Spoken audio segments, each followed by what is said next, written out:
Before we begin the story, let us know where you're watching from by leaving a comment below. If you enjoy this video, don't forget to like and subscribe. Have a wonderful day. Enjoy the story. Lila Torres adjusted the colorful tarp that displayed her handmade jewelry on a busy Manhattan sidewalk. "Special offer! Special offer!" Lila shouted through her shiny pink plastic megaphone. Handmade jewelry for those with good taste and a tight budget. Oh, sorry. I meant a selective budget. Check out this ring. Lila held up a gold-colored piece with a turquoise stone. Perfect for when your mother-in-law comes over for dinner and you want to show some class without spending the kids' inheritance. A woman stopped and picked up the ring to take a closer look. "How much is it?" "For you." "Beautiful. $20. But if you promise to wear it at your next family dinner, I'll do 15 and throw in a bracelet for free." While wrapping up the sale, Lila didn't notice Ethan Caldwell storming out of the Caldwell Luxury Building. His high-end company took up 3 full floors of the tower next door. Mr. Caldwell, his personal assistant Sophia, tried to keep up with his long strides. "About the meeting with the Japanese, canceled," Ethan said, not slowing down. "If they can't grasp basic brand management concepts, they're not worth our time. But sir, it's a $3 million deal. Sophia, I lose $3 million every time someone wastes my morning with amateur presentations." Just then, Ethan tripped on the corner of Lila's tarp, sending half her jewelry crashing to the ground. The metallic clatter of necklaces, earrings, and bracelets echoed on the pavement. Everyone turned to look. Lila froze, staring at the mess, then exploded. "Hey, what do you think you're doing? You just stomped on my jewelry like it was a pile of leaves." Ethan stopped and turned slowly. In his 32 years, no one had ever yelled at him in public. He looked down and saw a young woman with brown hair tied up in a messy bun, ripped jeans, and a t-shirt that read, "I'm an artist, not your free design team." "Didn't you see where you were going?" Lila continued, kneeling down to pick up her pieces.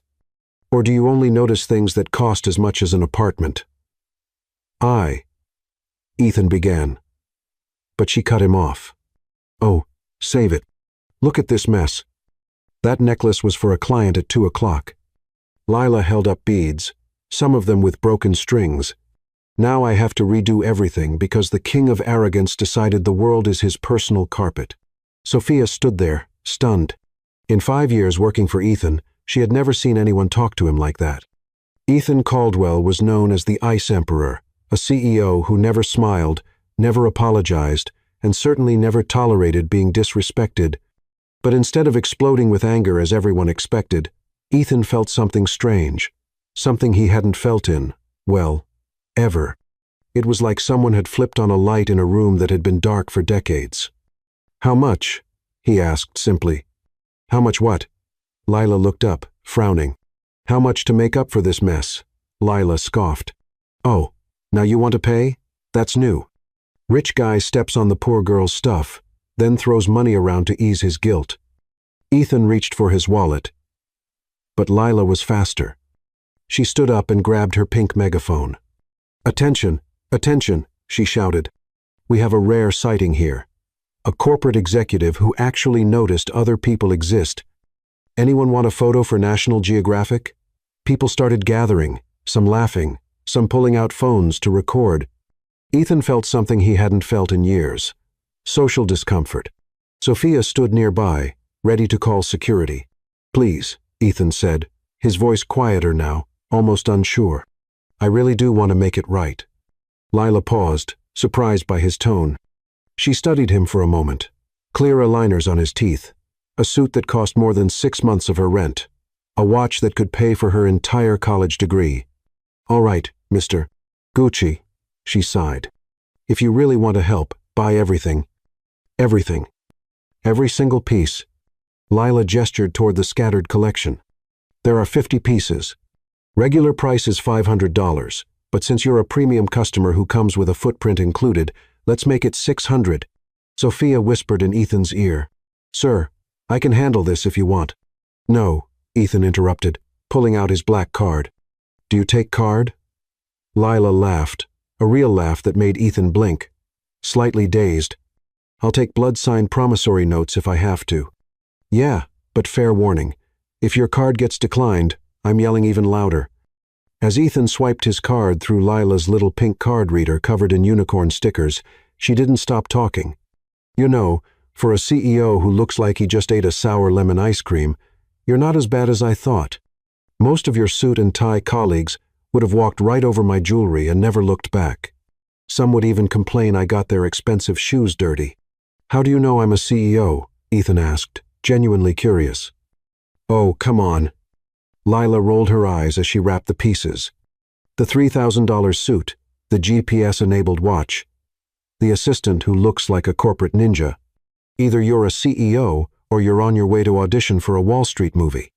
Ethan looked over at Sophia, who seemed ready to jump in and defend her boss, but he subtly gestured for her to stay quiet. And you? He said. How did you learn to make jewelry? Ah, that's a long story. It involves a Portuguese grandma, a Christmas jewelry kit, and the discovery that I've got two left hands for everything except making costume jewelry. Lila finished wrapping the pieces and placed them in a craft paper bag decorated with her drawings. I studied jewelry design at Pratt Institute. Well, I study when I can afford the tuition. Ethan took that in, something stirring in his chest. This girl was selling jewelry on the street to pay for college. Suddenly, his mergers and acquisitions issues felt small. Pratt's a good school, he said without thinking. You know it? Lila looked surprised. I thought you executive types only knew places like Harvard, Yale, and other schools that sound like fancy cat sneezes.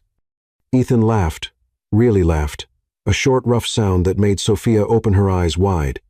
I know a few people who studied there, he said, still smiling a little. Good for them. I bet they didn't have to sell jewelry on the sidewalk to pay tuition. Lila handed him the bag. Here you go. Your jewelry to make up for the historical stomp. Lila Torres, she said, holding out her hand with a wry smile. Street artist, future designer, and defender of street vendors' rights against clueless executives. Ethan looked at her hand, then shook it formally. Ethan. Just Ethan. No last name? How mysterious. Lila teased. Let me guess. Ethan Million in the bank? Caldwell, he said. Ethan Caldwell. Lila's eyes widened. Caldwell? Like the Caldwell luxury dynasty? The company with that store I'll never be able to step into, let alone buy a paperclip from? That's the one. Lila let out a soft whistle. Well, that explains the shoes that probably cost more than my car, which I don't have. For a moment, they just looked at each other.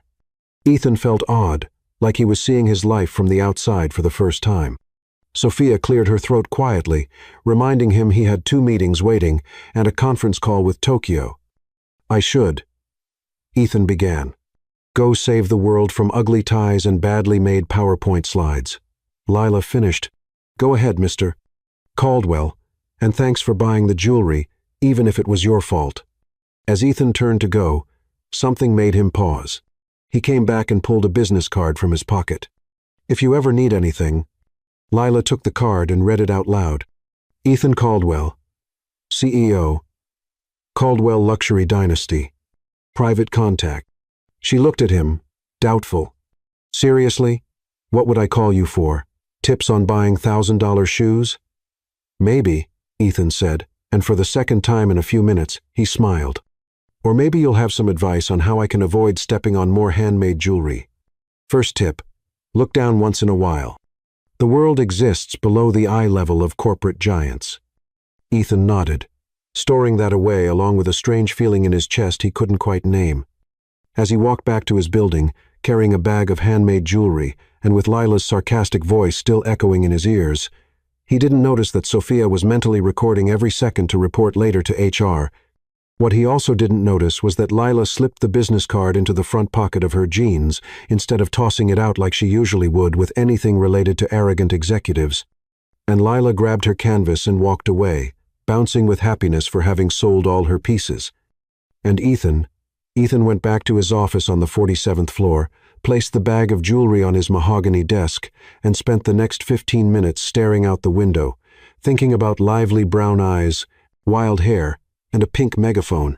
For some reason he couldn't explain, the Manhattan view had never looked so interesting. The next morning, exactly at 7 o'clock, Ethan Caldwell was hiding behind a hot dog stand, watching Lila arrange her jewelry with the same energetic spirit as the day before. He had spent the whole night thinking about that meeting, replaying every sarcastic word she had said, every animated gesture. "Mr. Caldwell?" Sophia appeared beside him, clearly confused. "You have a meeting with the board in 15 minutes.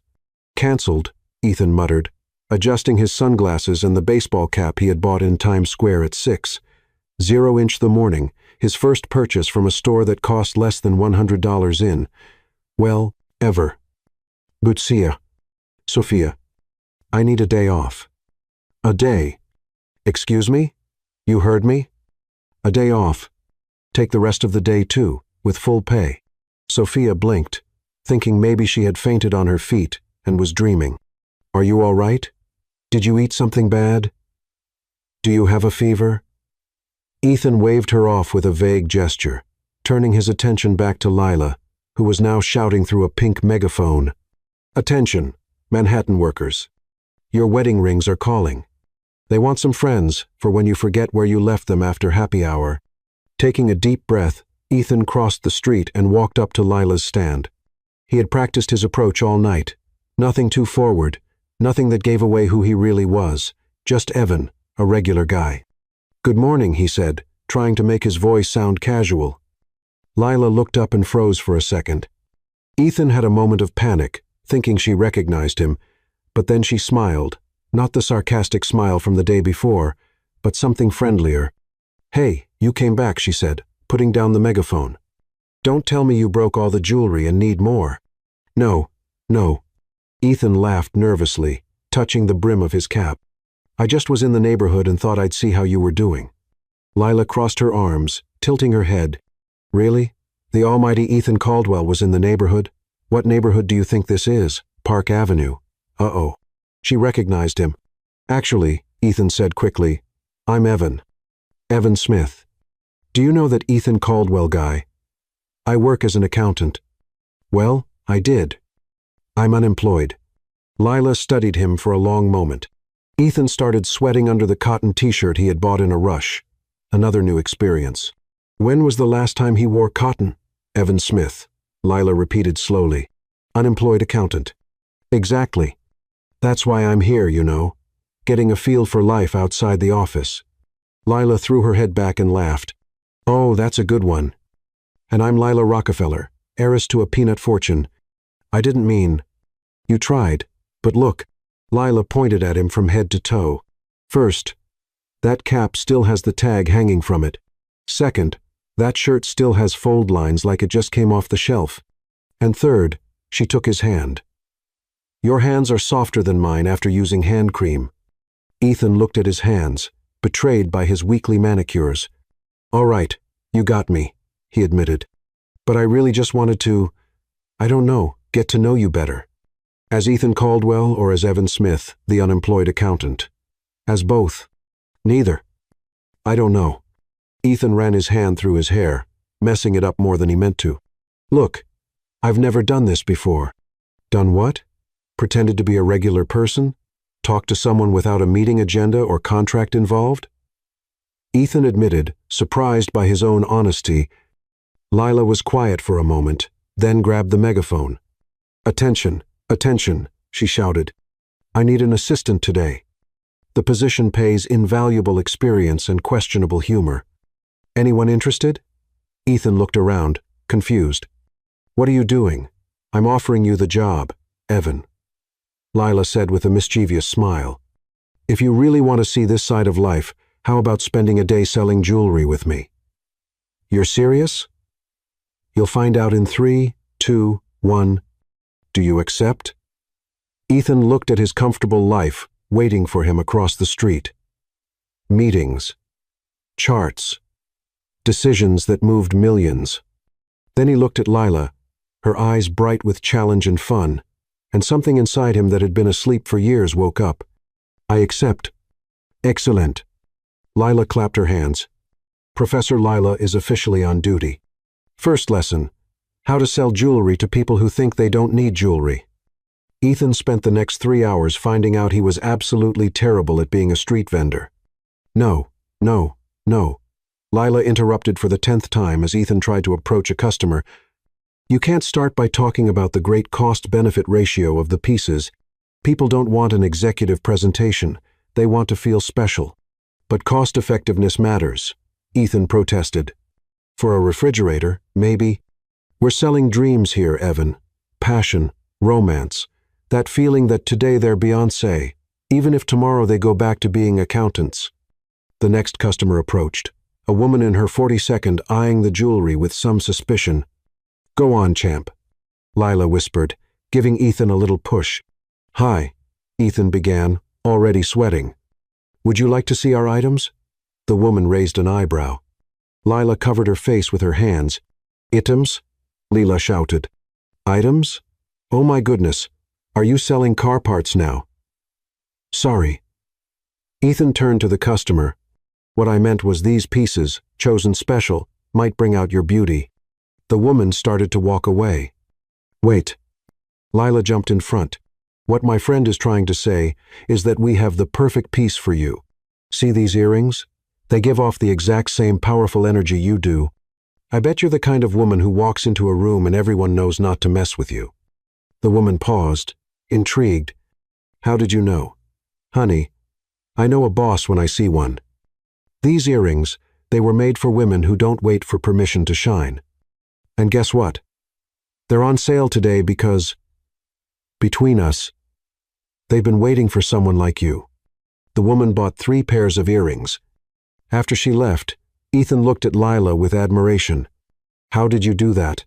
It's about connection, not just a transaction, Lila explained. People want to feel seen, understood.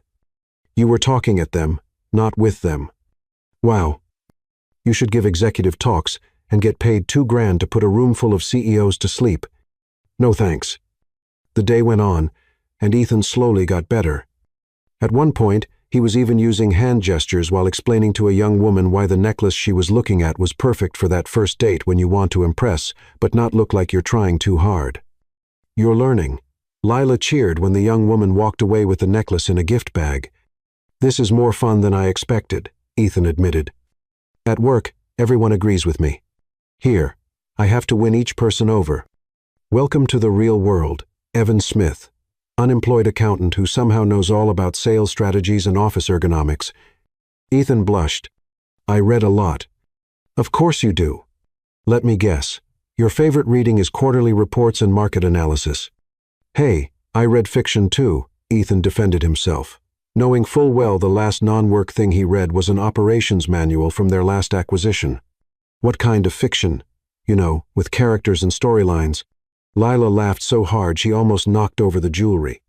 Evan, sweetheart, that's the most basic definition of fiction I've ever heard. What's next? You'll tell me you like music with beats and melodies? I do like music with beats and melodies, Ethan said seriously, making Lila laugh even harder. By mid-afternoon, they'd found their rhythm. Ethan drew people in with his trustworthy look, even in cotton clothes, and Lila closed the sales with her natural charm. Surprisingly, they sold more in one afternoon than Lila usually sold in 2 days. You've got talent, Lila said as they counted the money. Too bad it only kicks in when you stop thinking in spreadsheets. And you've got a gift for sales any company would love. Thanks, but I'm not looking to become a corporate robot like you. Well, like you used to be, Evan. Ethan laughed. You were closer the first time. They were packing up the last of the jewelry when a group of men in suits walked by, and Ethan caught pieces of their conversation. Caldwell canceled everything today. Assistants freaking out. Never happened before. Lila didn't seem to notice, but Ethan swallowed hard, imagining the chaos he'd left behind. So, Lila said, closing her last box, what did you think of your first day as a street vendor? It was, Ethan paused, searching for the right word, freeing. Wow, big word for an unemployed accountant, she teased. Lila, can I ask you something serious? Sure. But I charge for therapy sessions. Why did you let me help today? You knew I wasn't being honest about who I am. Lila was quiet for a moment, then shrugged. Everyone deserves a second chance. Besides, you looked like you needed this more than I needed an assistant. Needed what? To remember there's a world outside your glass bubble. Ethan looked at her, something tightening in his chest. When was the last time someone cared about what he needed, not just what he could provide? Thank you, he said simply. You're welcome, Evan or Ethan, or whoever you are when you wake up and look in the mirror. As Ethan started walking away, Lila called out, Hey, even if you're a multimillionaire CEO with multiple personality disorder, you're welcome back tomorrow. Same time, same place. Ethan turned around, smiling. I'd love that. Just one thing. Lila pointed at him. Next time, get real second-hand clothes. Your executive trying to look like an average guy vibe is way too obvious. And take the tag off your cap. Ethan laughed, pulled off the tag, and tossed it in a nearby trash can. As he walked back to his world of glass towers and endless meetings, he felt something he didn't recognize right away. Then he realized what it was. Simple happiness. Pure.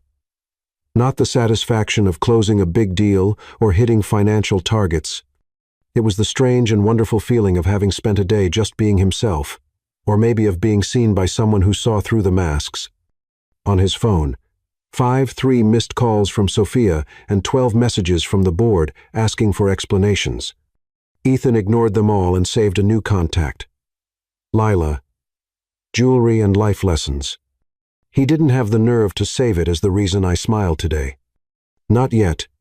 The next few days brought a surreal routine to Ethan Caldwell's life.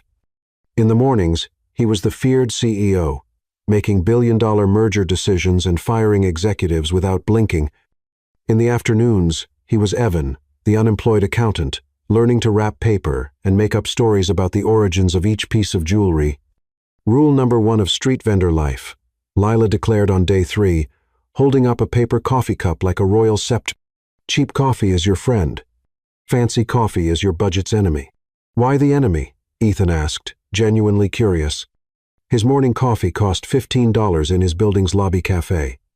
Because when you spend $5 on coffee, that's 5 pieces of jewelry you didn't sell. Can you fancy pants executives figure out what percentage that is? Approximately 3. 4% of the average daily revenue, Ethan answered automatically, then realized what he had just said. Lila paused mid-sip. Okay, who are you really? Neo from the Matrix. Unemployed accountants don't do math in their heads like that.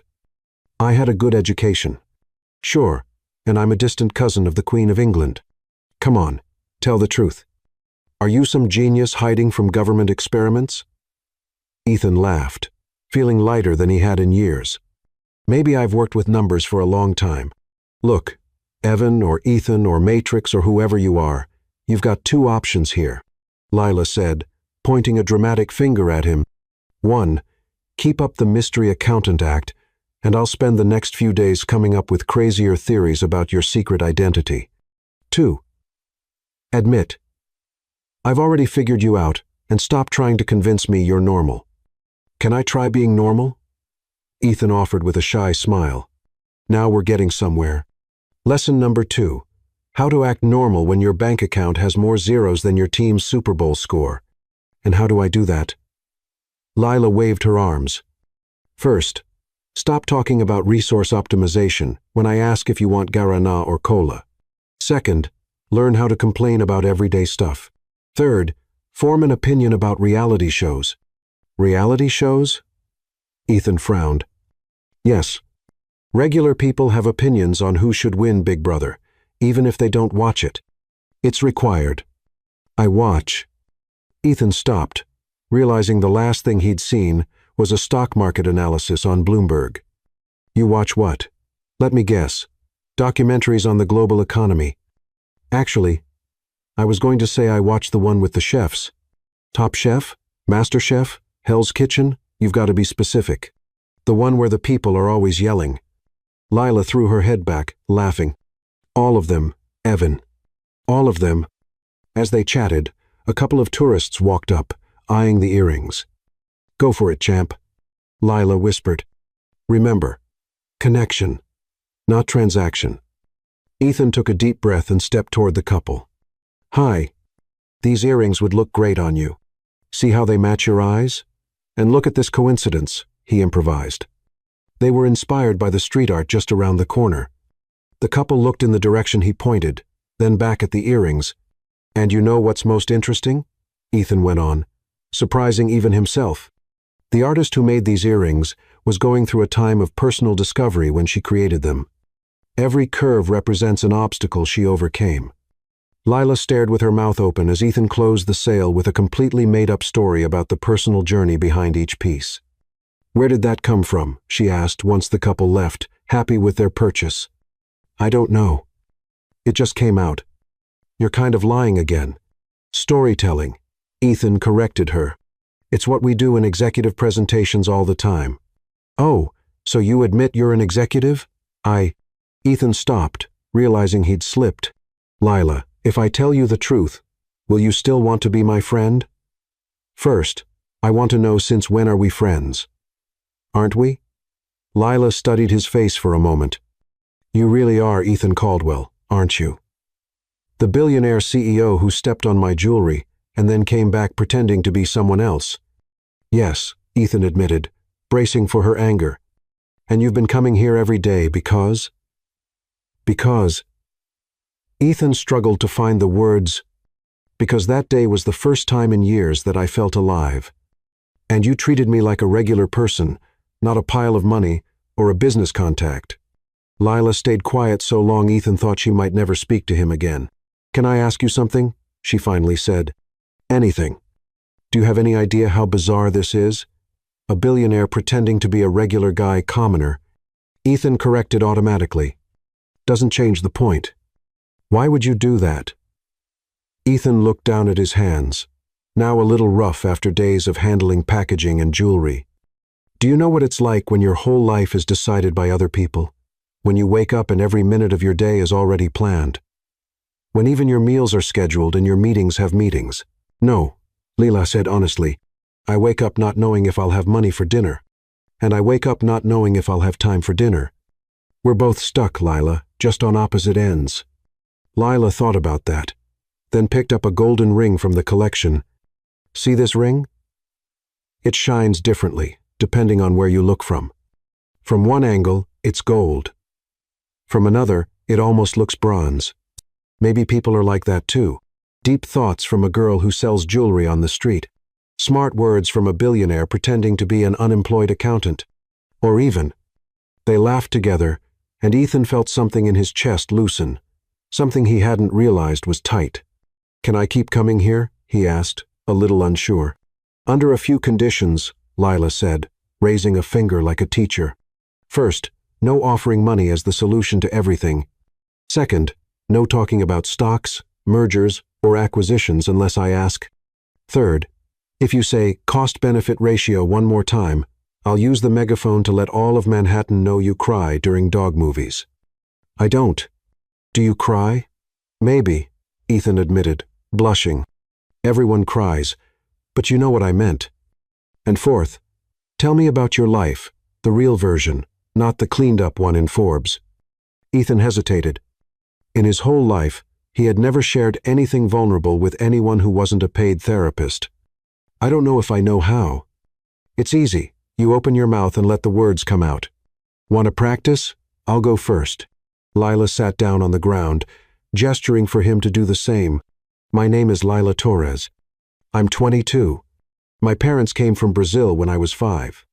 My dad died when I was 15, and my mom works 3 jobs so I can study design. I sell jewelry to pay my part because I don't want her working herself to death too. The silence that followed was heavy but not uncomfortable. My name is Ethan Caldwell. He began slowly. I'm 32. My parents got married for corporate mergers, literally. My dad saw our family as just another part of the business. I learned to speak Mandarin and German before I ever heard the words, I love you. I never heard those words at home. Lila let out a low whistle. Wow, and I thought my family was complicated. Yours sounds full of love, even with all the hardship. Yours sounds full of chances, even with all the coldness. They looked at each other, 2 completely different worlds sitting on the sidewalk in Manhattan, surrounded by handmade jewelry Lila had created with her hands, and that Ethan was now learning to sell with his heart. "You know what's funny?" Lila said after a moment. "I always thought having money would fix all life's problems. And I always thought not having to be perfect would fix all of mine," Ethan replied. "Looks like we were both wrong." "Looks like it." A customer walked up, interested in a silver bracelet, and Lila went back to work. Ethan watched as she turned a simple sale into an experience, making the woman laugh while attaching a little card with a handwritten message. "For days that need a bit more sparkle." "This is what I miss," Ethan murmured once they were alone again. "What do you mean?" "Making people happy. At the company, I make shareholders happy when the numbers go up. But that's not the same as seeing someone smile because you made their day better." Lila looked at him with a different expression. "You know, you could use your power for good, right? Your money could help a lot of people."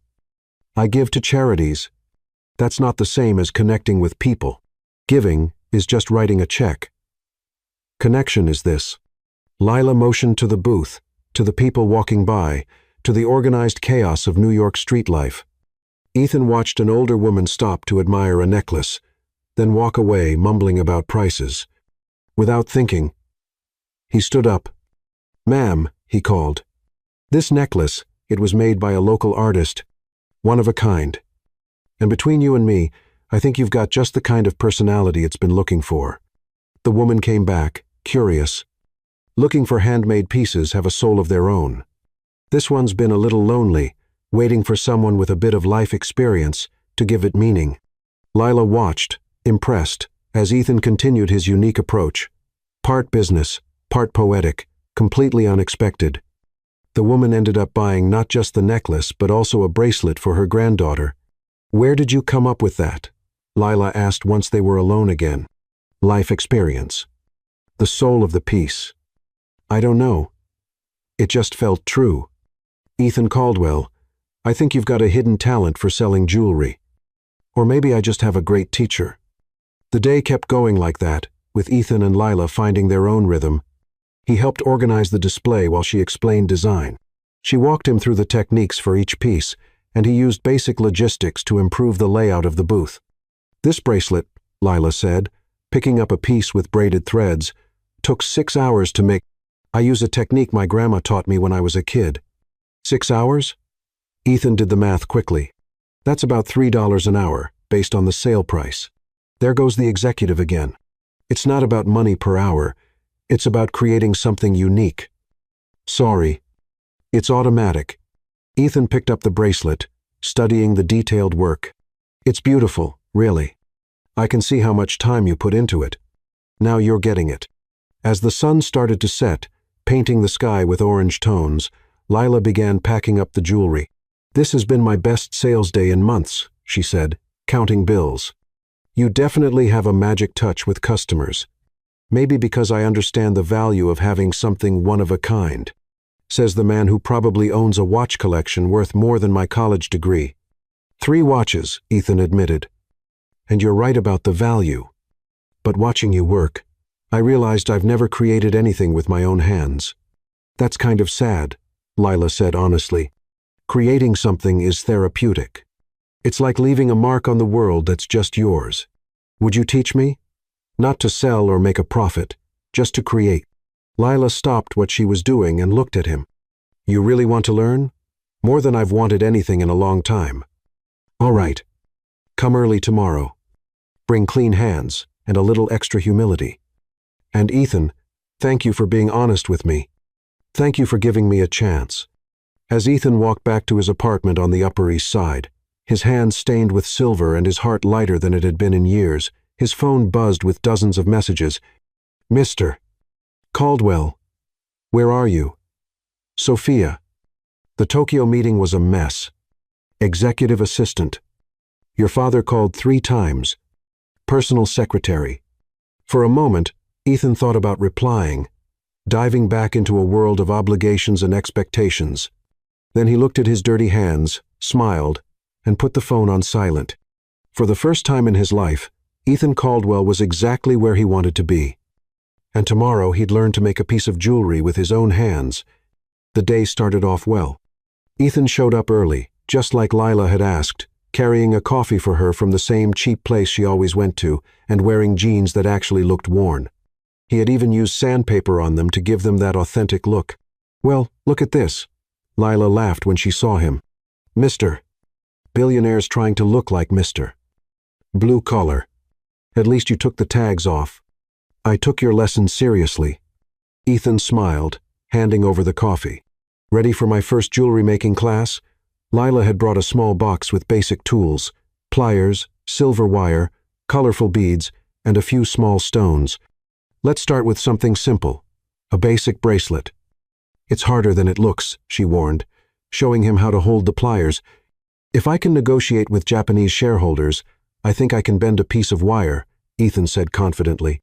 20 minutes later, he had 3 fingers with small cuts, a mess of tangled silver wire, and 0 progress. "Okay, maybe it is like negotiating with Japanese shareholders," he admitted, defeated. "The difference is you can't delegate to an assistant." Lila laughed, helping untangle the mess. "First rule of jewelry making, patience. The metal doesn't care about your schedule." As they worked, a familiar figure came into Ethan's view. Sophia, his assistant, was walking briskly down the sidewalk, her face set with professional determination. "Uh-oh," Ethan whispered. "What's wrong?" Lila followed his gaze. "Who's that woman who looks like she swallowed a ruler?" "My assistant." "Oh." Lila set the megaphone aside. "Boosted." Before Ethan could answer, Sophia had spotted him. Her pace quickened, her heels clicking on the pavement like a countdown. "Mr. Caldwell," her voice sliced through the air like a sharp blade. Passersby stopped to watch. "Are you selling handmade jewelry?" Ethan stood up slowly, still holding Lila's tools. "Sophia, I can explain. The board is in an emergency meeting. 3 pending deals. 2 company presidents waiting on a call back. And you're here playing?" She waved toward Lila's stand. "Hippie vendor?" "Hey." Lila stood up too. "First, I'm not a hippie. Second, he's learning an honest trade. Third, who are you to talk to him like that?" Sophia looked at Lila like she was a stain on expensive clothing. "I'm his executive assistant. I keep his professional life running." "Well, you're doing a lousy job because he looked happier bending wires than he has in days," Lila shot back. "Happy?" Sophia laughed, a humorless sound. "Mr. Caldwell, with all due respect, your happiness is not my job. Your company is." "Maybe it should be," Ethan said quietly, and the silence that followed was deafening. Sophia blinked like he had just spoken a foreign language. "Excuse me?" I said maybe it should be. "When was the last time you cared about my happiness, or yours? That's not relevant, isn't it?" Ethan set the tools down and looked at his assistant of 5 years, really seeing her for the first time. "Sophia, when was the last time you had a real day off?" "I like my job." "That's not what I asked." Lila watched the exchange with growing interest. This side of Ethan was new, firm but kind. "Mr. Caldwell." Sophia tried to regain her professional tone. "Caldwell Enterprises can't operate with you unavailable. It did yesterday when I was here. It did the day before. Maybe it's time we asked if I really need to micromanage every decision. Your father called." Sophia played her strongest card. 3 times. Ethan saw Lila watching his reaction. For days, he'd just been Evan to her, the out-of-place exec learning how to sell jewelry, the man surprised by the comfort of a $2 coffee. Now his whole world was catching up. "Tell my father I'll call in at 3 this afternoon," Ethan said calmly, "and reschedule all meetings until tomorrow." "Sir, that's not a request." Sophia, his assistant, looked from Ethan to Lila, then back to Ethan. Something in her expression shifted. Recognition, maybe, or resignation. "Very well," she said, "but you'll have to answer for this to the board." "I've always had to answer to the board." "Sophia, I always will. But today, I'm learning something else." Sophia turned to leave, then paused and looked at Lila. "Take good care of him. He's more important than you realize." After she left, Lila turned to Ethan. "So your dad keeps calling, the board's waiting, and I've got the CEO of a multi-million-dollar company learning to make bracelets in my booth. Does that change anything?" Lila studied his face for a long moment. "Honestly, I don't know. but I want you to answer one question totally honestly. Okay, why are you doing this? And don't say to feel alive. I need a real answer. What's going on in your life that made you come here? Ethan sat down on his little makeshift box, looking at his hands. 3 weeks ago, I was in a meeting about buying a company in Germany. 150 people were going to lose their jobs, and I was analyzing whether the human impact was worth the efficiency gain. That's when I realized I was talking about people like they were just numbers on a spreadsheet. He paused, picking up one of the rough stones. I left the meeting and went to the bathroom, looked in the mirror, and didn't recognize the person there. It wasn't me anymore, just a role I had played for so long that I forgot who I was without it. And then you stepped on my jewelry, Lila said. And then I stepped on your jewelry. And for the first time in years, someone didn't react to my title or my bank account. You reacted to me, to the man who was being a complete jerk. Lila sat down beside him. Ethan, I get what it's like to feel stuck in a life that doesn't make you happy. God knows there are days I work 3 jobs and still can't pay all the bills. But you have choices I can only dream of. And that's what kills me, Ethan said. I have all these choices, and somehow I pick the most miserable one. Then pick a different one. Is it that simple? Nothing is simple. But yes, that's the choice. They sat in silence for a moment before Ethan asked, Can I keep learning how to make jewelry? On one condition. What's that? The next time your robot assistant shows up, you introduce her to me before she starts with the whole Mr. Caldwell this, Mr. Caldwell that. And maybe buy her a coffee too. She looks like she needs one. Ethan laughed, and it was the kind of laugh that came from a deep, honest place. Deal. Now, can we get back to this impossible bracelet? Impossible? You're talking to the girl who earned 3 college credits in applied math just by selling jewelry on the street. Nothing is impossible if you're patient. The rest of the day was a strange mix of normal and absurd. Ethan actually got better at the jewelry making. He made a crooked but recognizable bracelet and even sold a piece to a lady who said she loved his young and unpolished energy. Between sales, he checked his phone, answering a few essential calls right from the sidewalk, while Lila paused her work to laugh at the expressions of people on the other end of the line, clearly surprised by the city noise in the background. They probably think you've been kidnapped, she said during a call about a potential acquisition. That I finally lost my mind, Ethan whispered, covering the phone. Maybe you're finally finding it. As the sun began to set, Ethan helped Lila pack up the booth for the next day. His fingers didn't hurt as much anymore, and he was starting to understand the rhythm of the creative process. Will you come back tomorrow? Lila asked as they packed the last box. If you'll have me. Ethan Caldwell is officially invited to more life lessons with Lila Torres. Tuition fee, 1 coffee and more stories about your strange world of the super rich. That's a price I can afford. When they said goodbye, Ethan stopped at the corner and called Sophia. Yeah, I know I'm impossible, he said as soon as she answered. And about tomorrow, cancel everything until noon. And Sophia, yes, sir? Thanks for caring. And take 1 hour for yourself tomorrow morning. Don't call me, don't check emails, just be a person for an hour, not my assistant. There was a long silence on the line. Thank you, sir. It's Ethan, when it's just us. It's just Ethan. After he hung up, he looked at the little business card Lila had drawn for him that day, a small sketched bracelet with his name and beginner jewelry student on the back. She had written, "For when you forget you're just a regular person too." Ethan laughed to himself at the corner of Fifth Avenue, holding that handmade card that meant more to him than any multi-million-dollar contract he'd ever signed. Back at his 3-bedroom apartment overlooking Central Park, he put the card in his wallet, right next to his corporate ID, 2 worlds, 2 versions of himself. For the first time, it didn't feel like a betrayal. It felt like growth. The board meeting was held on the 50th floor of the Caldwell Tower. 12 senior executives sat around a table that probably cost more than Lila's car, with Ethan at the head, still showing small cuts on his fingers that even gloves couldn't completely hide. Ethan, his father Victor Caldwell, began with the voice that had dominated boardrooms for 4 decades. Do you want to explain your recent hobbies? I'm learning how to make jewelry, Dad. A murmur spread across the table. Jewelry, Victor repeated as if the word were an alien concept. From a street vendor. From an artist and designer, Ethan corrected. She's an art student at Pratt Institute. And how does that affect your work? It doesn't.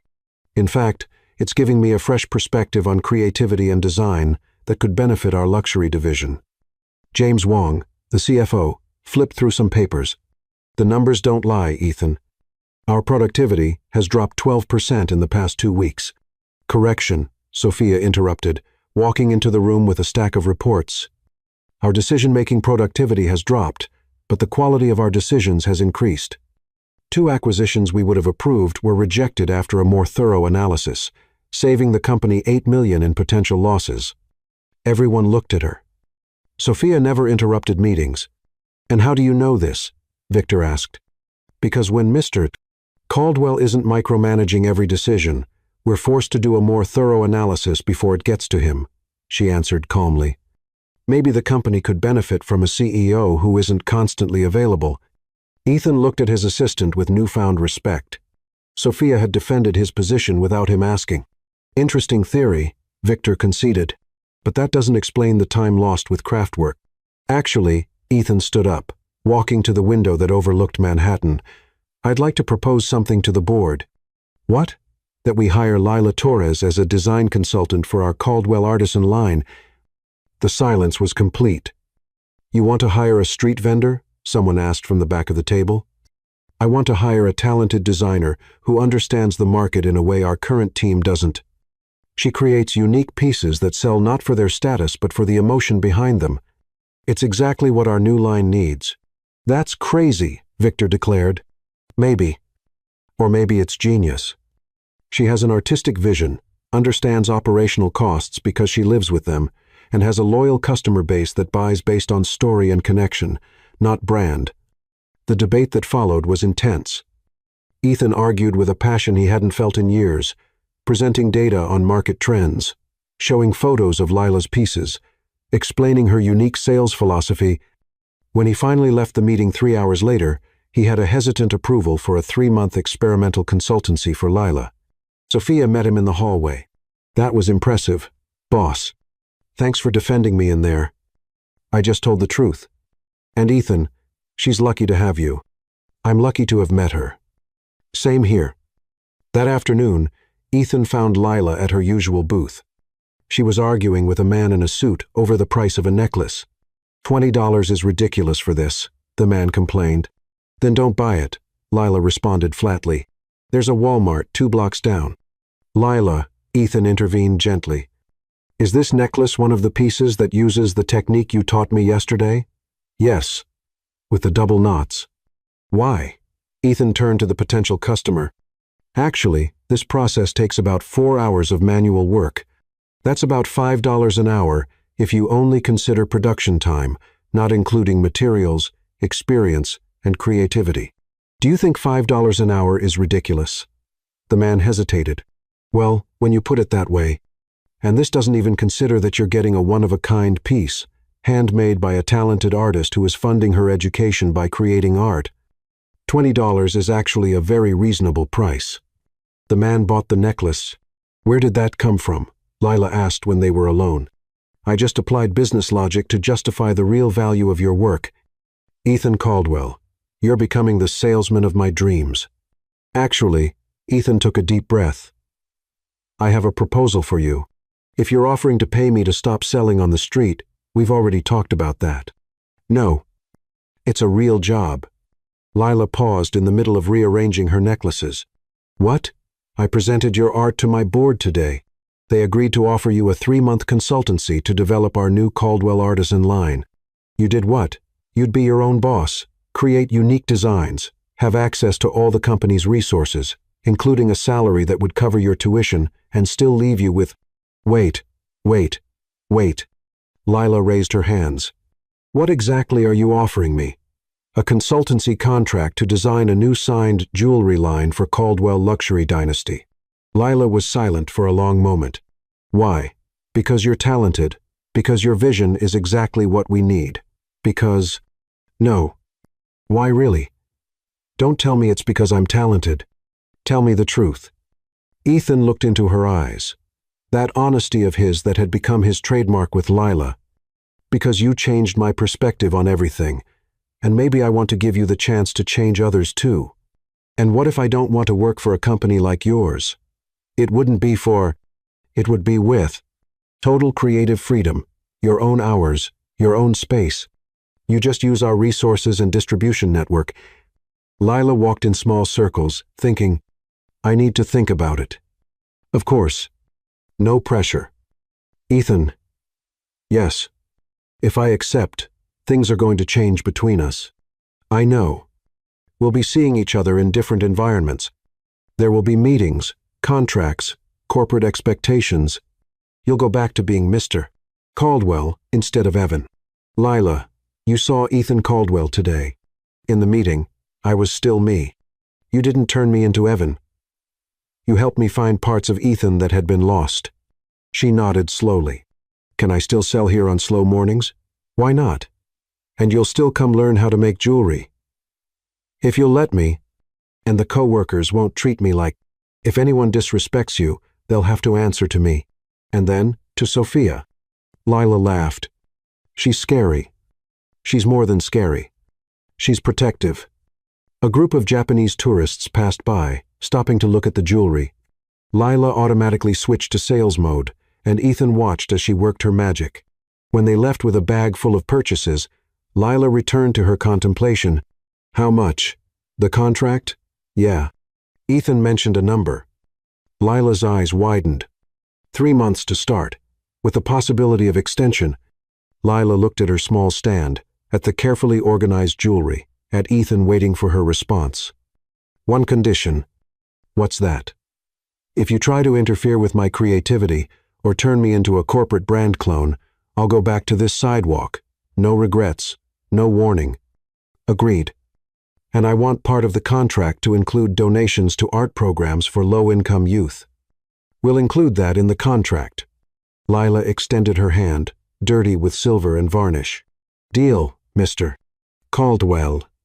"Ethan," he corrected, shaking her hand. "Even in formal meetings, for you it's still Ethan. You're a strange executive. Did you know that? I'm learning to be a complete person, thanks to a stubborn jewelry seller who shouts about promotions with a pink megaphone. Is that the best description of me you could come up with? It's the most accurate." Lila smiled, and there was something different about it. Less guard, more challenge. It was the beginning of something neither of them could name yet. "When do I start?" "Whenever you want. We have a design room waiting for you, but you can start here if you prefer. We can call it the field research phase. You can be convincingly legal when you put your mind to it. I had a great teacher teaching me about storytelling and sales." That evening, when Ethan returned home, he found a voicemail from his mom. "I heard from your father about your new initiative. Sunday dinner. I'd love to meet the artist who caused such a stir." Ethan laughed, saving the message. He was curious to see how Lila would handle his family. In fact, he was curious to see how his family would handle Lila.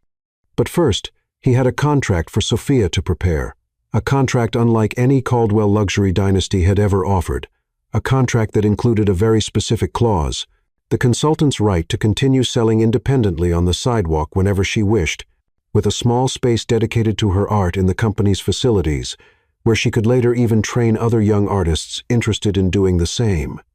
It was unorthodox. It was risky. It was completely different from anything Ethan would have approved 3 weeks ago. Lila's first day as a consultant was, in her words, like stepping into a spaceship piloted by robots in suits. The Caldwell Luxury Dynasty design team was divided between curiosity and open skepticism. A young designer who had literally come from the streets proposing ideas for a luxury brand.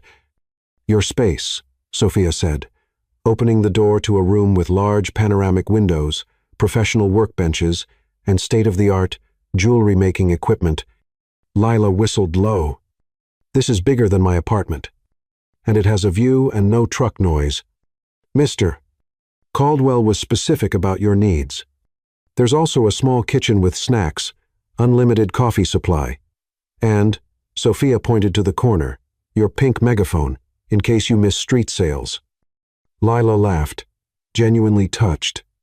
He thought of everything. He thinks of everything, especially when it's something important to him. The first few hours were a mix of corporate orientation. Where's the bathroom? How to use the email system.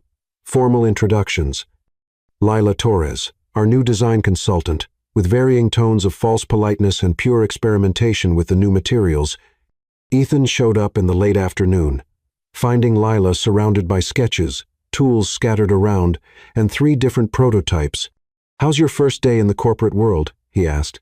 "Weird, exciting, a little scary, and I'll be honest." She held up a precision tool. "These things are on another level. I could create details I never dreamed of before. Is the team being welcoming?" Lila made a face. "For the most part. There are a couple of designers who clearly think I'm just a temporary experiment from the boss that's going to fail. And you?" "I think they're going to be surprised." A knock on the door interrupted the conversation. Sophia entered, her expression more serious than usual. "Mr. Caldwell, your father is here, and he brought company. Miss Isabella Harrington." Ethan froze. "Isabella? Who's Isabella?" Lila asked, noticing the immediate change in the room's atmosphere. Sophia hesitated, looking at Ethan.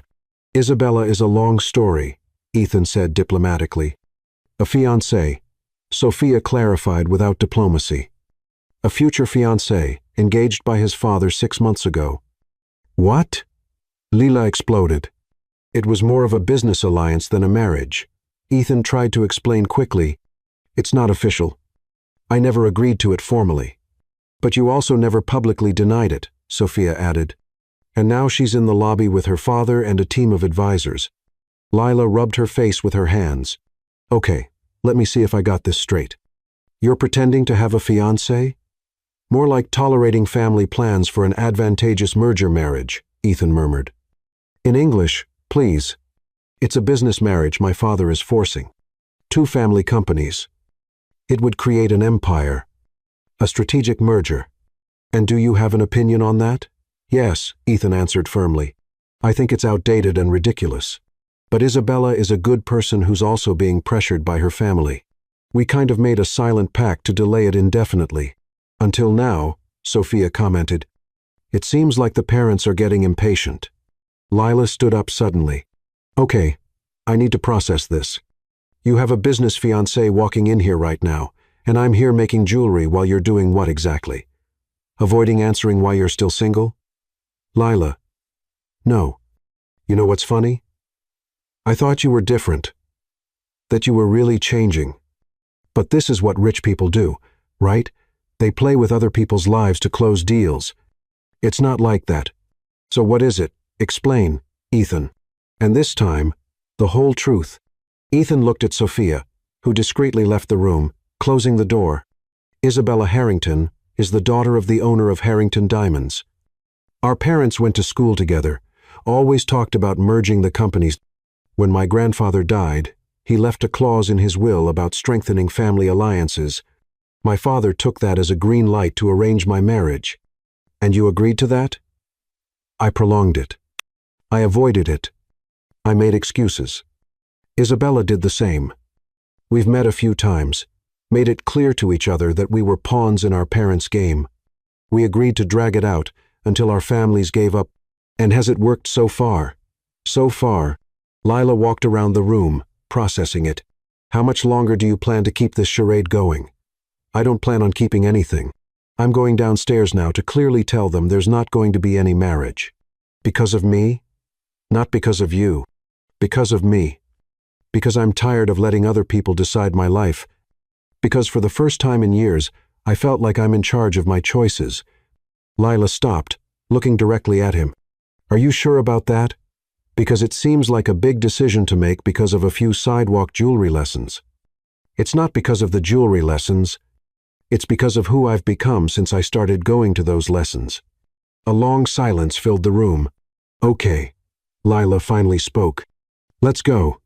"What?" "I'm coming with you. I want to meet this business fiancé and see how this works." "Lila, this could get complicated." "My whole life is complicated, Ethan. I'm just saying that if you're going to break with the traditions of your glass world, you shouldn't do it alone. And if I don't like what I see, then I'll have learned something important about you. And if I can't face my father? Lila grabbed her purse. Then I'll do it for you, and you'll still have learned something important about yourself. When they reached the lobby, Victor Caldwell was in full CEO mode, talking to a well-dressed blonde woman who was clearly Isabella. Next to them was a team of assistants with tablets and a group of press members who had apparently been alerted. "Ah, finally," Victor said when he spotted Ethan. "Isabella has been waiting." Isabella turned, and Ethan immediately saw the panic in her eyes. She didn't want to be here any more than he did. "Ethan," she said carefully, "what a surprise to see you." "Isabella," he replied formally, then looked at Lila. "I'd like to introduce Lila Torres, our new design consultant." Isabella extended her hand politely, but Lila didn't shake it immediately.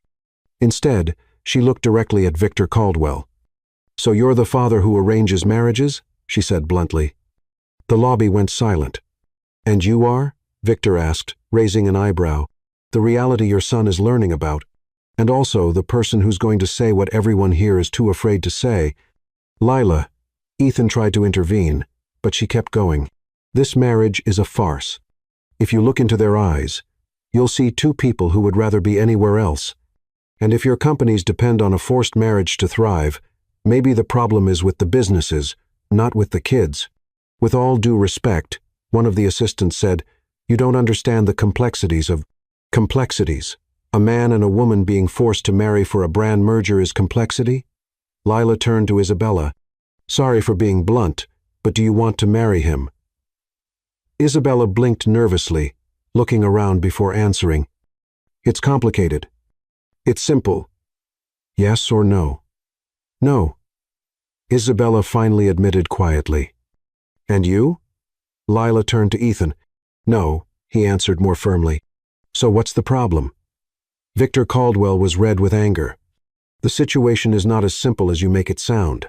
There's generations of planning, agreements, expectations. Expectations made by who?" Lila shot back. "By you?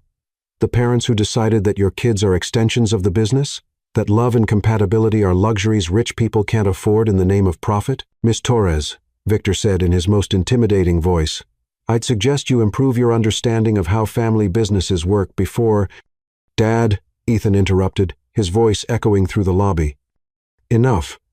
Everyone turned to look at him. "Lila's right. Isabella and I don't want to get married. We never did. And it's time to stop this parade." Isabella nodded, visibly relieved. "I agree." "Thank you," she murmured to Lila. "Have you both lost your minds?" Victor exploded. "Documents have already been prepared. The press has been invited." "Then cancel it all," Ethan said calmly. "Have it canceled. And the merger. We'll find other ways to collaborate commercially if it makes sense, but not through a forced marriage." Isabella turned to her own group of assistants. "Confirm with my father, there will be no wedding. And our company can also collaborate commercially with Caldwell, without me having to marry anyone." The commotion that followed involved phones being used furiously, multiple conversations overlapping, and journalists trying to capture every moment. In the midst of the chaos, Lila grabbed Ethan's arm. "No pressure, but this is where you either confirm what you just said or you backtrack and return to your world of family deals." "Lila," Isabella suddenly spoke up, walking over. "Thank you for having the courage to say that. I've been trying to find a polite way out for months." "You're welcome." Polite wasn't working, apparently. Isabella laughed, a real laugh. "You're a jewelry designer?" "That's right." "And you're a hostage of a family corporation?" Lila responded with a smile. "Until 5 minutes ago," Isabella smiled back. "Now I'm just Isabella, a woman who's finally going to get to choose who she dates." The two women looked at each other, and to Ethan's surprise, they started laughing. "This is surreal," he murmured. "Welcome to reality," Lila said, "where sometimes people act like humans instead of pawns in their parents' chess games." Victor Caldwell approached, clearly still angry but trying to keep his professional composure. "We'll talk about this at home, Ethan." "No, Dad. We'll talk about it here if you want to talk. I'm 32 years old." It's time to stop treating you like a corporate asset. You're the heir to an empire. I'm your son, and I deserve to be treated like one." A long silence followed, until Isabella spoke again. "Mr. Caldwell, with all due respect, maybe it's time we consider collaborations based on merit, not forced marriage. Our companies could work together as allies, not a family merger." Victor studied the daughter of his old business partner. "Maybe you're right," he reluctantly admitted. "And you," he turned to Lila, "clearly have an influence on my son. If you're responsible for all these changes, I hope you're ready to deal with the consequences." "I'm not an influence," Lila replied firmly. "I'm a catalyst." Ethan already had all of this inside him. He just needed a reason to let it out. With that, the most impossible situation Ethan had ever faced was resolved, not with shouting or firings or threats, but with raw honesty and a jewelry salesperson who refused to play the game of appearances. When they finally returned to Lila's office, she sank into her chair, exhausted. "That was intense," she admitted. "Thank you," Ethan said simply. "You didn't have to do that." "Yes, I did. I couldn't work with you every day, knowing you were living a lie. And now you do real work, make real deals without political lunches or strategic marriages, and I design jewelry that might have nothing to do with your perfect corporate image. My perfect corporate image just cracked in the lobby of my own building." "Good." "Yes," Ethan agreed, feeling lighter than he had ever felt in his life. "Very good." Outside the window, New York continued its relentless pace, but inside that room, something had changed fundamentally. Ethan Caldwell, CEO of Caldwell Luxury Dynasty, had made his first purely personal choice in public, and the only person in the room who didn't seem surprised was the woman selling jewelry with a pink megaphone. 3 weeks after the lobby scene, Lila had found her rhythm at Caldwell. Mornings were for creation, afternoons for implementation, and evenings, well, occasionally she still set up her original stand to stay connected with what she called the real life. Ethan had made it a habit to show up after work to help, still dressed in his expensive suit, now accepted as a curious but familiar figure by the local vendors. "You have to see what I've created," Lila said on any given Thursday, dragging Ethan into her design room at the end of the day. On her main desk was a collection Ethan hadn't seen before, 8 pieces that seemed to capture light and shadow in impossible ways. "The Two Worlds Collection," Lila announced proudly. "Each piece represents different aspects of someone's journey between 2 different worlds," she explained, picking up a ring. "This one is First Impressions. Hard on the outside, soft on the inside. Reminding that first judgments aren't always accurate." Ethan studied the ring, recognizing elements of both his world and hers. "And this is Collision," she continued, showing a set of earrings combining polished metal with rougher elements. "When different worlds collide, they can create something unexpected." One by one, she showed each piece: learning, transformation, choice, truth, courage, and finally, new beginning. "Lila, is this about us?" "About the journey," she corrected. "But yes, inspired by what happened between the sidewalk vendor and the Ice Emperor." Ethan picked up the last piece, a unique necklace, where 2 different metals intertwined to form a new pattern. "You're an extraordinary artist.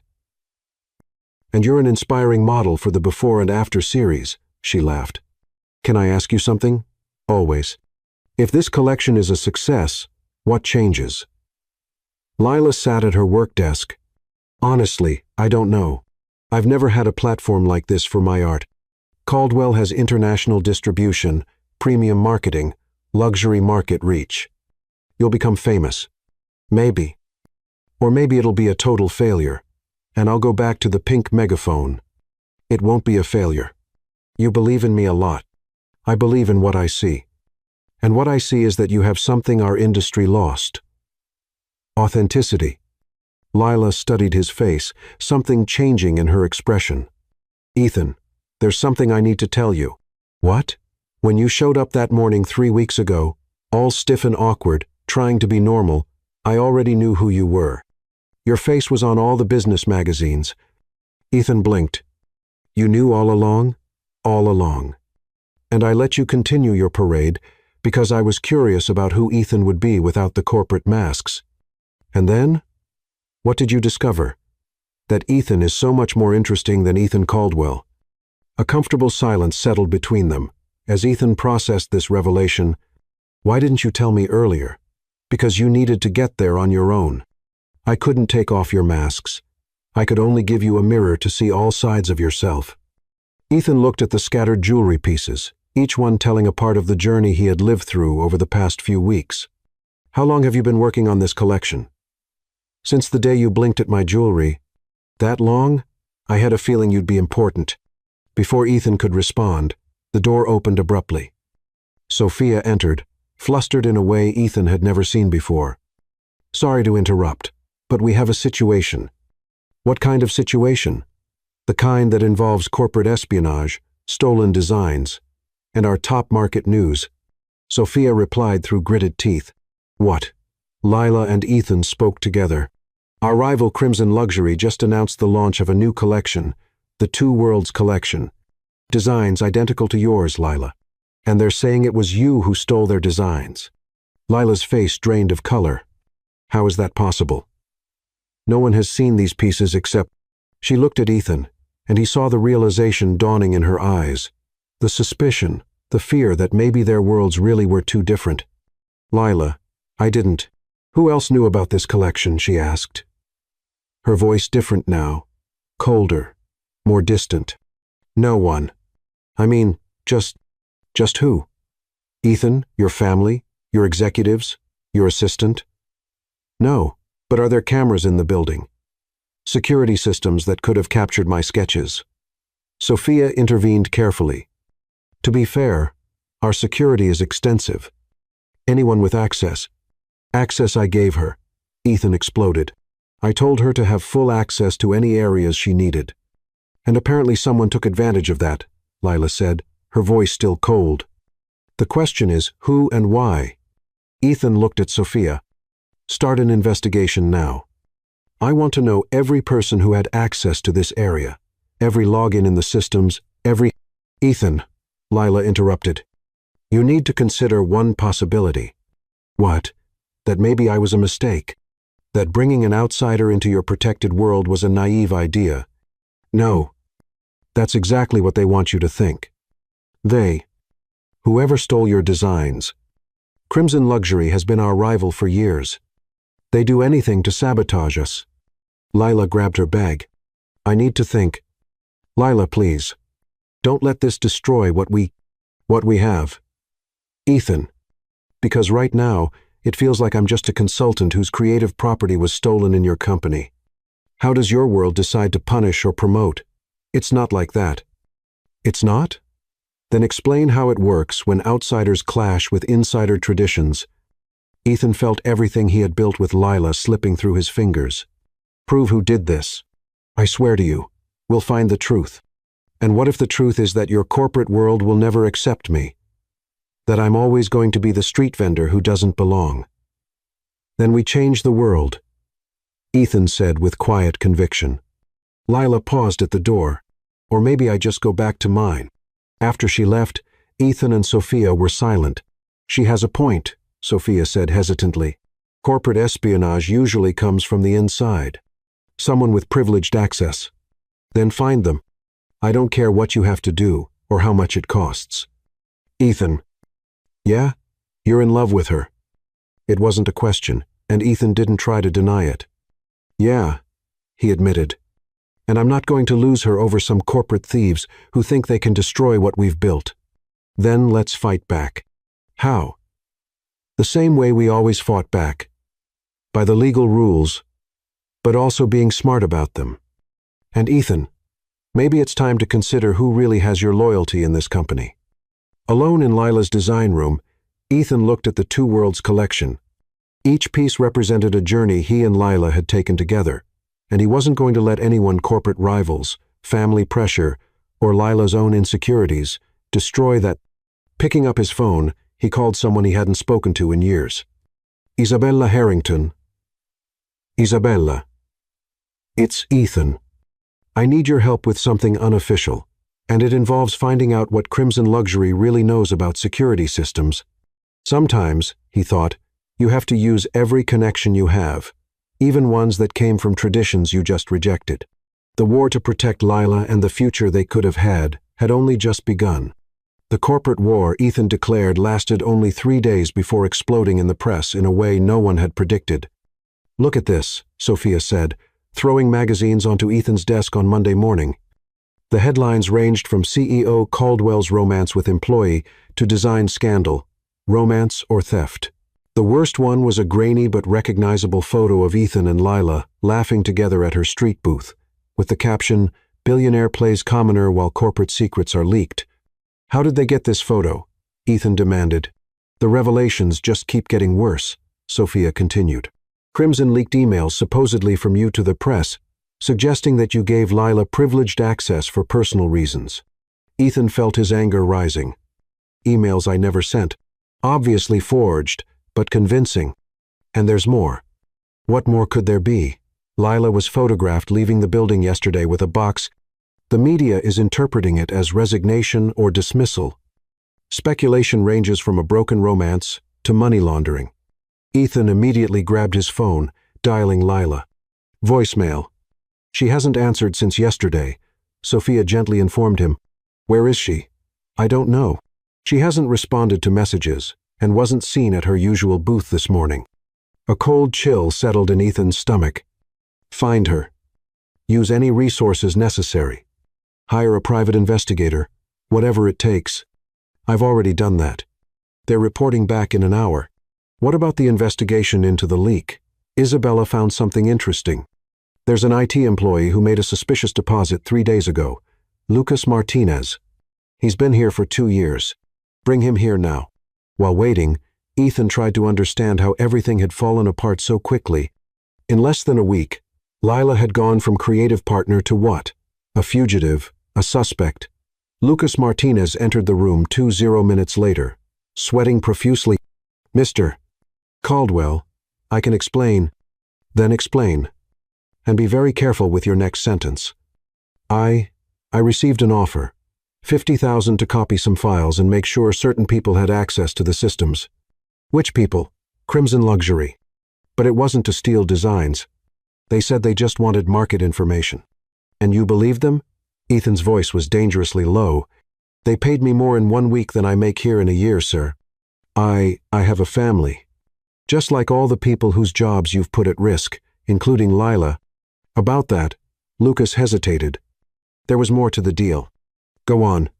"They asked me to install specific monitoring software in her room. Not just files, but..."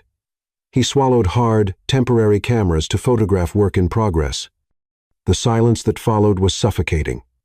"You're telling me," Ethan spoke each word distinctly, "that you facilitated direct visual espionage on her designs?" "Yes, sir." "And then you sold that information to the press to create a scandal?" "No. That was, I think it was Crimson. I was just passing information to them. I didn't know they would." "You didn't know?" Ethan exploded. "You invaded an employee's privacy, sold her work, and now you're acting like you're the victim, Mr. Caldwell, I'm sorry. Save your apologies. How are you going to fix this?"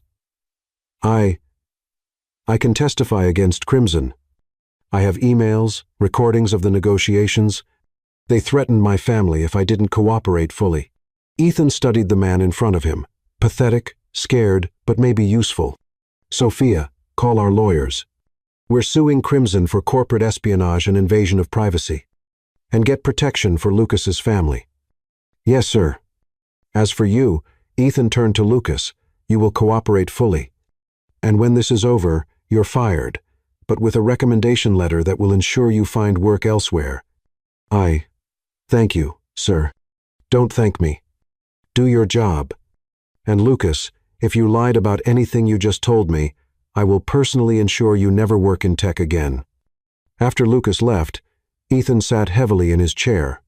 "Now we need to find Lila," he told Sophia, "before the press makes this even worse." At that moment, his phone rang. Unknown number. Ethan Caldwell. "Mr. Caldwell?" The voice was familiar but distant. "This is Lila's mother." Ethan's heart stopped. "Where is she? Is she okay?" "She's not okay, but she's safe. She came home yesterday very upset. I've never seen her like this. The voice trembled. Please, can I speak with her? She said she doesn't want to talk with anyone from the company, but I thought you should know the news. They're saying terrible things about my girl. None of that is true, ma'am. Your daughter is talented and honest. We are the ones who failed to protect her work. Can I trust you to take care of my Lila? I'd give anything to be able to do that. A long silence followed, then a sigh. She said something about going back to street sales, like maybe she belongs there, not in your world. Could you pass a message to her? Maybe tell her we're fighting to prove the truth. Tell her she was right about the two worlds colliding, but that doesn't mean they can't exist together. I'll try. After hanging up, Ethan felt more lost than he ever had. Every decision he'd made since meeting Lila seemed to have led to this moment. Her hurt and running, him fighting alone against a system he should have known how to navigate. Ethan, Sophia said hesitantly, you might need to consider making a public statement. Saying what? That I fell for an employee and accidentally exposed her to corporate warfare? Maybe saying that you believe her publicly, no matter what it costs you politically. Ethan stared out the window at the city. Somewhere out there, Lila was doubting everything they had built together. Prepare the statement, he decided, and schedule a press conference. If we're going to fight, let's fight openly. What if it backfires? Then I'll go down fighting. But I'm not going to let Lila think she's alone in this. But as Sophia went off to organize the conference, Ethan couldn't shake the feeling that something was missing. The timing of the leak, the precision of the media attack, the way everything aligned. Picking up the phone again, he called Isabella. I need one more favor. Something you're not going to like. What now, Ethan? I want you to investigate my own company. Not externally. Internally. Someone knew exactly when and where to hit, and Lucas isn't smart enough to orchestrate all this on his own. Are you suspecting someone inside your inner circle? Yes. Because right now, the only person I trust completely is the one who doesn't want to talk to me. Okay. But Ethan, yes? If this is about more than business for you, you need to prepare for the possibility of losing everything, not just the company. Everything? Ethan looked at the photo of Lila on his screen, still smiling from that first day when she called him the king of arrogance.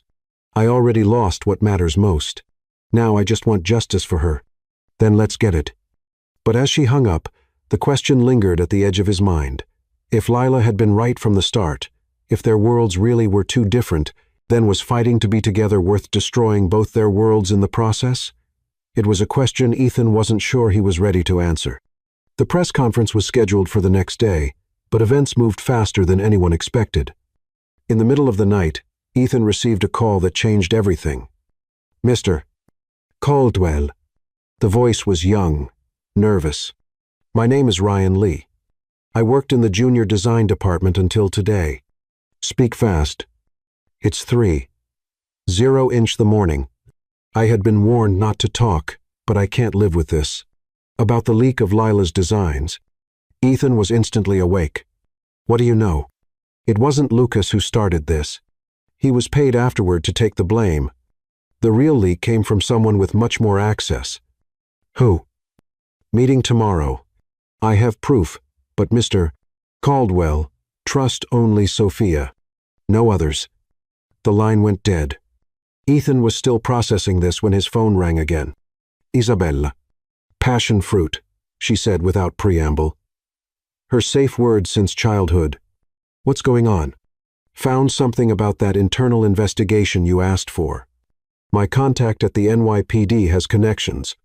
There's a paper trail connecting Crimson directly to someone at Caldwell. Someone high up. Who? Not on the phone. But Ethan, consider that maybe Lila running away was the smartest thing she could have done. What do you mean? I mean that maybe she detected something we missed. Sometimes, outsiders see dangers that insiders ignore.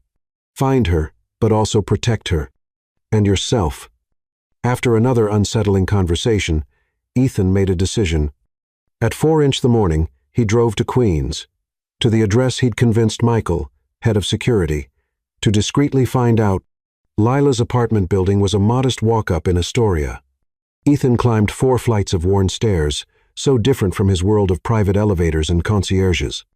When she opened the door, her eyes widened in shock, then narrowed in anger. "How did you find me?" "Lila, we need to talk. Somewhere safe." "I'm safe here, away from your world and your—" "My world tried to eat you alive." "I know. But now I have evidence that this was orchestrated from the inside, and you may still be in danger." She studied his face, then stepped aside. 5 minutes. The apartment was small but full of creativity. Sketches covered the walls. Materials scattered on tables, half-finished projects everywhere. It was both chaotic and organized. Pure Lila. "I quit." "Ethan," she said immediately. "Not because I believe what they're saying, but because you saw something I missed," he finished. "Isabella thinks so too." "Isabella is helping you? That's unexpected."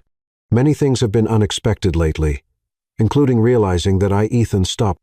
"That you what?" "That I fell in love for the first time in my adult life, and that it took a corporate conspiracy for me to realize it." Lila's expression softened, then hardened again. Convenient timing. Horrible timing. Perfect honesty. She walked to her window, looking out at the city view. "You know what's funny? I spent weeks saying our worlds were too different. Then, for a moment, I thought maybe I was wrong.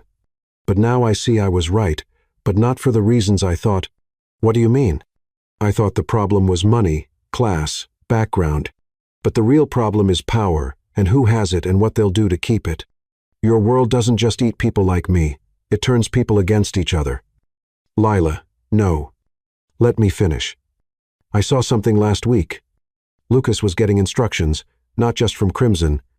There was someone else. Someone who knew exactly when I'd be working on certain designs. Someone who could predict my schedule." Ethan felt his blood run cold. "Who?" "I don't know, but they knew things only an insider would know. Down to details about private conversations we have. We have to find out who. I have a meeting with someone who claims to have evidence." "Ethan," Lila interrupted. "Have you ever considered maybe you shouldn't fight this?" "What?" "Maybe cutting your losses is the smart move. I go back to my stand, you go back to your tower, and we both move on with our lives. That's what you want? That's what might keep us both safe." Ethan moved closer. Safety was never our priority before. Before our worlds weren't actively trying to destroy each other, so we let them win? Maybe we just choose different battles. Ethan reached for her face, stopping just short. "A week ago, you stood up to my family, called out my dad's arranged marriage scheme. You told me to choose what I want, not what's expected. Where is that Lila now? That Lila didn't have her creative work stolen, her reputation destroyed, and her family threatened." "Your family?" "Lila, what didn't you tell me?" She looked away. "Nothing serious. Just reporters knocking on my mom's door, asking questions about where she works, if she knew about the supposed romance. That ends now. I have security. You can trust putting protection on your mom and anyone else in your family." "And that's exactly the problem," Lila exploded. "You solve everything with money and power. But some things can't be bought or fixed. Some things need to be endured or escaped. I'm not trying to buy my way out. I'm trying to fight for what's right. For you. For us. Maybe there isn't an us, Ethan. Maybe that was the mistake. Thinking we could force two worlds together when they were never meant to combine." Silence fell heavily between them. Ethan felt something breaking inside, and at the same time something clicking into place. "You remember that first day when I stepped on your jewelry?" Despite herself, Lila's lips twitched. "Hard to forget. You called me king of arrogance and told me to look down occasionally, that the world exists below the level of my eyes. Yes, I thought I was learning about your world. But what I really learned was how small my world had become. And not just small, but cowardly, hidden behind layers of protection, tradition, expectation." "Ethan, no. Let me finish. You already taught me how to see. Now I need to decide what I do with that vision. And I choose to fight, not because I'm being brave, but because cowardice has already cost me too much." Lila studied him for a long moment. "Fighting could cost you everything. I've already calculated that risk. and nothing worth keeping would be lost by standing up for the truth. She took a deep breath. The meeting you mentioned, when is it? In 3 hours. I'm going with you. Leela. If we're fighting, we fight together. Besides, a flash of her old smile appeared. Someone needs to keep you from making terrible decisions while emotional. Like making terrible decisions is exclusively my territory. Point taken. As they prepared to leave, Lila grabbed an old leather portfolio.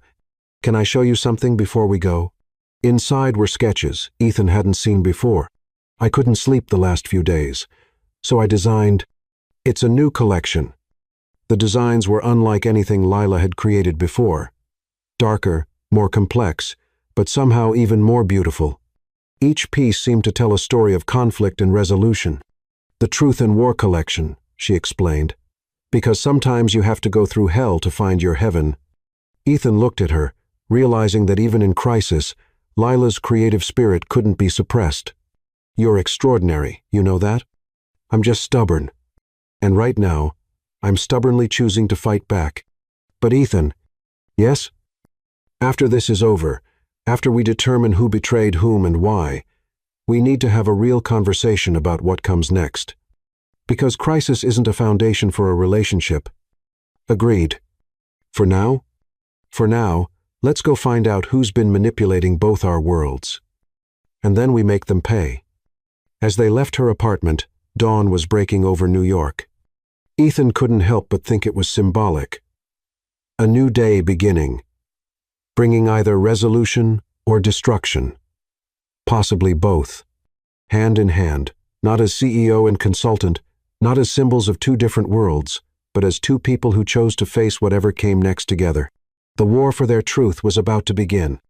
The meeting was set at a 24-hour cafe in Brooklyn. Ryan Lee had chosen a table in the back, constantly looking over his shoulder. Ethan and Lila arrived early, taking positions at opposite corners to observe suspicious movements. Mr. Caldwell? Ryan approached hesitantly at 647A. M. A briefcase under his arm. Call me Ethan. And do you know Lila? Miss Torres. I'm sorry for everything. Save it for later, Lila interrupted gently. What do you have for us? Ryan opened the briefcase with trembling hands. I started investigating after hearing rumors. Poor Lucas wasn't the mastermind. He was being blackmailed.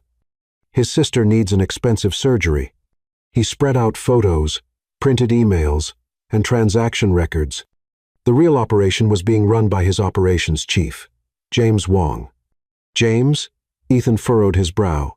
But he waited. He's my uncle, Ryan admitted miserably. I found out he's been selling information to Crimson for months. Not just designs, but strategic plans, acquisition targets, even personal info about executives. Ethan studied the documents. Everything was there. Emails, bank transfers, even recorded conversations. At that moment, Sophia appeared at the door. Ethan had invited her, but only for security. However, as she approached, her expression was strange. Ethan stood up. Sorry, Ethan. I tried to stop this. Behind her, James Wong entered with 2 bodyguards. But they weren't Caldwell security, and they weren't there to protect Ethan. Great job, Ryan, James said calmly, guiding them exactly where I wanted. What followed was a mix of tension and revelations. James tried one last move, but Sophia and Lila had set a trap. Everything was being broadcast live to the Caldwell board, the police, and strategic journalists. You made a critical mistake, Lila said calmly when the police took James away. Ethan found himself outside the cafe with Lila, Sophia, Isabella, and Ryan. And now? Lila asked. Now, Ethan said, taking a deep breath, I need to clean up my company, fire a few people, promote others, and maybe restructure some things. What kind of restructuring? The kind where ethical designers with unconventional backgrounds get respected positions, where the ambition to do good work is valued more than political networking, where people can be their true selves. Big challenge, Ethan Caldwell. I've learned about big challenges from someone inspiring. 3 months later, Lila's boutique opened in Soho. Part gallery, part workshop, part center for teaching underprivileged youth interested in the arts. Caldwell Luxury Dynasty was a partner investor, but the vision was entirely Lila's. Ethan split his time between the office and the workshop, discovering that the skills that made him a good CEO surprisingly translated well to crafting. A year passed. It was a Sunday morning, and Lila was setting up her booth on Fifth Avenue. She still went back there occasionally, to her roots. "Lila," Ethan said nervously, his hands hidden behind his back. "What's up? You're acting weird today." "I was just thinking about that first morning when I stepped on your jewelry. Hard to forget. You were so arrogant. And you put me in my place. You taught me that there's life beyond my glass world." Lila smiled. "And you learned well." Ethan knelt down in the middle of the sidewalk, under the curious gaze of passers-by. "Torres," his voice trembled slightly, "you've changed my life in ways I didn't even know were possible. You taught me to see beauty in unexpected places, to create with my hands, to fight for what's right even when it's hard." He took a small box from his pocket. "I made this for you. It took me months to get it right." Inside was a unique ring, a blend of two different metals with a stone that changed color depending on the light. "Like us," Lila whispered, tears in her eyes. "Two worlds creating something new. Will you marry me? Not because it's strategically advantageous or because our families expect it, but because I can't imagine my life without your shouts through a pink megaphone, your sarcastic looks, and your laugh that brightens any day." "Yes," Lila practically shouted. 1,000 times yes. Passersby spontaneously applauded as Ethan slipped the ring on her finger. 6 months later, the wedding happened in a way only Lila and Ethan could have imagined. The ceremony was in Central Park, with guests sitting on simple benches. Lila wore a dress she had sewn herself, with jewelry details she had specially created. Sophia was the maid of honor. Isabella was one of the bridesmaids, and even Lucas, who had completely redeemed himself, was there. The most magical moment was when Ethan pulled out a pink megaphone during their vows. "Attention, attention," he shouted, perfectly imitating Lila. "We're offering a special promotion today. If you find your true love, it's on sale." Lila laughed so hard she almost dropped her bouquet. "Forever," she whispered once she calmed down. "Forever," Ethan confirmed, with workshops, street sales, board meetings, late-night laughs, and impossible projects. When they kissed, fireworks exploded in the sky. A surprise from Sophia. At the reception, Lila grabbed her megaphone one last time. "Thank you all for coming to celebrate the moment when a billionaire CEO learned that the best treasures are priceless, and a jewelry saleswoman discovered that some executives are worth teaching," Ethan added.